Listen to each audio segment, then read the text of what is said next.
That's where I got burnt there. My scars tell a story. That's a stab wound there. When the police found me, I was told I was 10 days away from death.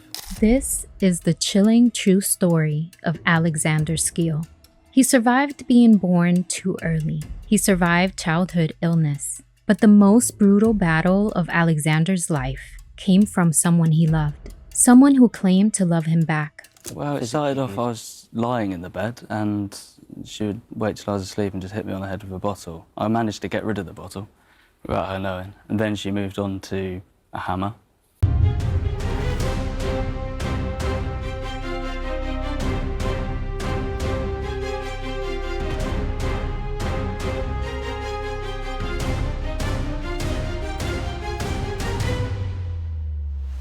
This is the story of one of the most disturbing domestic abuse cases the UK has ever seen. Not just because of the violence, but because of who the abuser was and how she got away with it. Alexander was just 16 when he met Jordan Worth. She seemed perfect, smart, ambitious, kind. She studied to become a teacher and even volunteered at children's charities. To everyone else, she was a model young woman. But behind that smile, Jordan was hiding something much darker. At first, it looked like love. She gave him attention, affection, validation. But quickly, that affection turned into control. Jordan told him what to wear, who he could talk to, and what he could eat. She took his phone, his passwords, and cut him off from his friends and family. Point because you'd had a break and then basically she was breaking together? my phone, controlling me to what to wear, how to have my hair, and it was this little control then. And she told him his loved ones didn't care about him, that they didn't understand him, that he didn't need anyone but her. And once he was isolated, she didn't just control him, she tortured him. Jordan forced Alexander to sleep on the floor, without a mattress, without a blanket. She rationed his meals down to nearly nothing.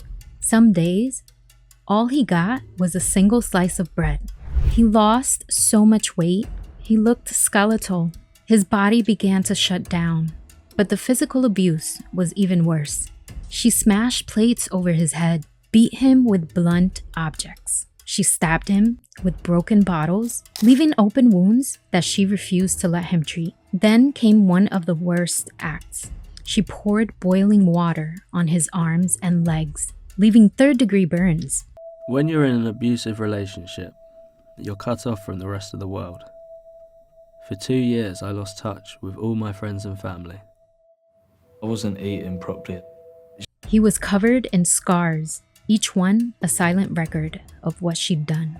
But Jordan didn't just stop here. Her cruelty was as psychological as it was physical. Jordan lied to Alexander and told him that his beloved grandfather had died, the man who had been like a father to him. She watched him grieve, watched him break down, all while knowing it wasn't true. She used grief as a tool, just another way to isolate him, break him, and make sure he had no one to turn to but her. She even forced him to get a tattoo of her name, branded him as her property. His family knew something was wrong. They saw the bruises. They noticed how thin he'd become. You can see that my family did try, but because I was so isolated and cut off, it was really near enough impossible. They tried to reach out, but Jordan blocked them. When they managed to call, she would be right next to him, telling him what to say, or pretending to be him entirely. Alexander was trapped. He didn't know how to leave. He still loved her. He hoped she would change. And like so many abused victims, he blamed himself. The turning point came with one desperate act of bravery. Alexander managed to call his grandfather. That call quite literally saved his life. When the police arrived, what they found was horrifying. Alexander was malnourished, dehydrated, covered in untreated injuries. We arrived and Alex and Jordan were both telling us that he'd used that knife to cut his wrists, basically. It didn't appear that there'd been any incident at all between them. It's certainly not how it came across. We left, Alex went to hospital. Grab a jacket and some shoes, mate, whatever you got, wallet, whatever. So mate, are you coming back here tonight? From A&E? And then I'm going to Doctors later said he was just days away from death. He was only 22, but he looked decades older, worn down by years of constant torture. In 2018, Jordan Worth was arrested and sentenced to 7.5 years in prison.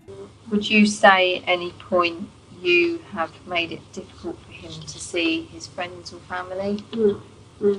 He made it very clear he didn't want to see any of his family. She became the first woman in UK convicted under the new coercive control law, but she only served half of that sentence. Her early release outraged the public, especially advocates for male survivors, many of whom felt the system still didn't take abuse against men seriously. But Alexander's story doesn't end in tragedy. He turned his pain into purpose. He now works with domestic abuse organizations like Mankind Initiative, using his voice to help other male victims, many of whom suffer in silence because of the stigma, shame, or disbelief. She'd smack me on the head and I'd just go in the mirror and I'd look and I'd just be bleeding.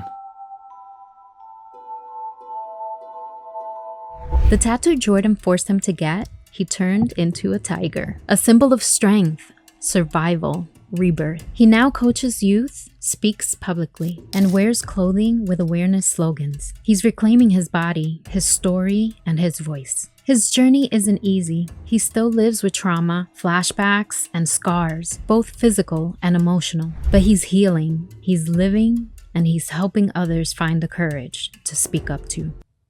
I want to use the experiences I went through to help professionals and help everyone come together and help people that are in the situation now, hopefully watching this on the telly. Alexander's story challenges everything society assumes about domestic abuse, because abuse doesn't always look like a black eye. Sometimes it looks like control, like isolation. Sometimes it sounds like no one else will ever love you. Sometimes it tells you your family is dead when they're not. To have someone that wants to speak to me, that is so similar. That's like proper.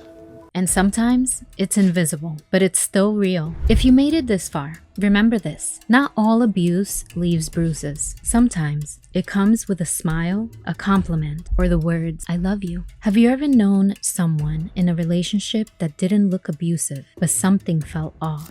Let's talk about coercive control in the comments. This and your story could save a life. Subscribe for more true crime stories that don't just shock, but matter. Thanks for watching. Stay safe, stay aware, and believe survivors.